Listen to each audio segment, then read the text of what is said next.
কুষ্টিয়া গোপালপুরে এক মাদ্রাসার মাহফিলে গেছিলাম। তো ওইখানে মাদ্রাসার মাহফিল শেষ করে রাত্রেই মাদ্রাসায় অবস্থান করছি। রাতের বেলায় রাত তখন প্রায় 3টা বাজে।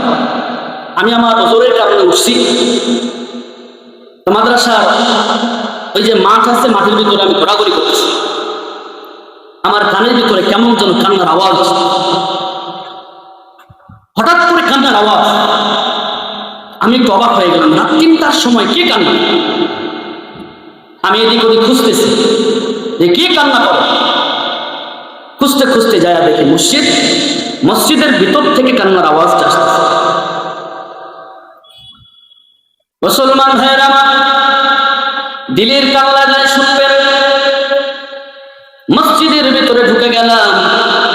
মসজিদের ভিতরে ঢুকে দেখতেছি 8 থেকে 10 বছর বয়স হবে একটা ছোট্ট বাচ্চা মসজিদের ভিতরে আল্লাহ দরওয়াজায় নামাজের মুসল্লায় দাঁড়ায় দাঁড়ায় কান্না করতেছে। মসজিদের ভিতরে যায় দেখতেছি 8 থেকে 10 বছরের ওই বাচ্চা মালিকের দরওয়াজায় হাজিরা দেয়, চোখের পানি ফেলায় কান্না করে। আমি দাঁড়ায় গেলাম, পিছনে দাঁড়ায় আছি। আল্লাহর ওই বান্দা ছোট্ট বাচ্চা আল্লাহ দরওয়াজায় কান্না করে আর চোখের পানি ফেলায়। নামাজের শেষে মুনাজাত করছে, আল্লাহ দরওয়াজায় কান্না করে আর চোখের পানি ফেলায়। মুনাজাত শেষ হয়ে গেল। আমি জিজ্ঞাসা করি, কিরে বাবা, রাত তো কম হয় নাই, সবাই তো ঘুমায় আছে, তুমি কেন কান্না করো? ওই ছোট্ট বাচ্চাটা পিছন ফিরে দেখি আমি হুজুর দাঁড়াই আছি তার পিছনে।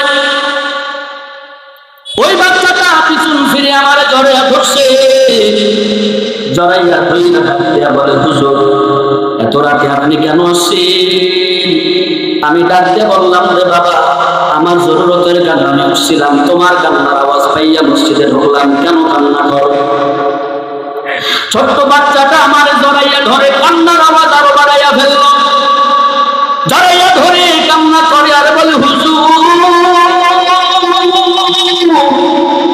আজকে আমাদের মাদ্রাসার মাহফিল হয়ে গেল, আগামীকাল সকালবেলায় মাদ্রাসার সকল ছাত্রগুলি নিজেদের ব্যাগ প্যাকিং গোছাইয়া সবাই বাড়ির দিকে রওনা দিল।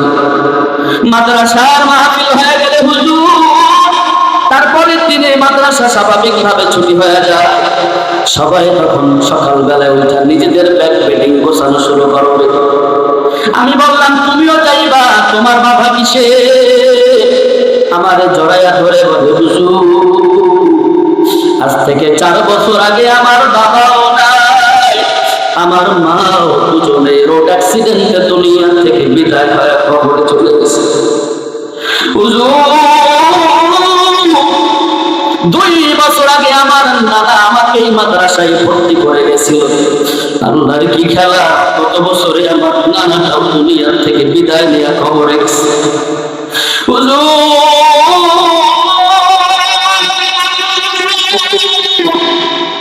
সবাই যখন আগামীকালকে নিজেদের বাড়ি যাওয়ার জন্য ব্যাগ প্যাকিং গুছাবে, আমি আগামীকালকে আমার ব্যাগ প্যাকিং গুছাইতে পারবো না, চোখের পানি ছাড়বে। হুজুর সবাই মিলে আগামীকালকে মা বাবার সাথে আনন্দ করবে। আমার মা বাবার সাথে আনন্দ করার আমার কোনো সুযোগ নাই। আমার ছোট্টবেলায় রেখে আমার বাবা মা দুনিয়ার থেকে বিদায় নিয়ে গেছে। আমার নানাটাও গত বছরে চলে গেছে। হুজুর আমার যাওয়ার মতো কোনো জায়গা নাই, মাদ্রাসা থেকে সবাই চলে যায়, আমি একা মাদ্রাসায় থাকি, আর একজন মাদ্রাসা পাহারা দেওয়ার জন্য থাকি। হুজুর মাদ্রাসায় মন দাঁড়ায় না, তারপরও যাওয়ার মতো কোনো জায়গা নাই। হুজুর আমার মাও নাই, আমার বাবাও নাই। হুজুর আমার জন্য দোয়া করবেন, আমি যেন জগৎ বিখ্যাত আলেম হতে পারি।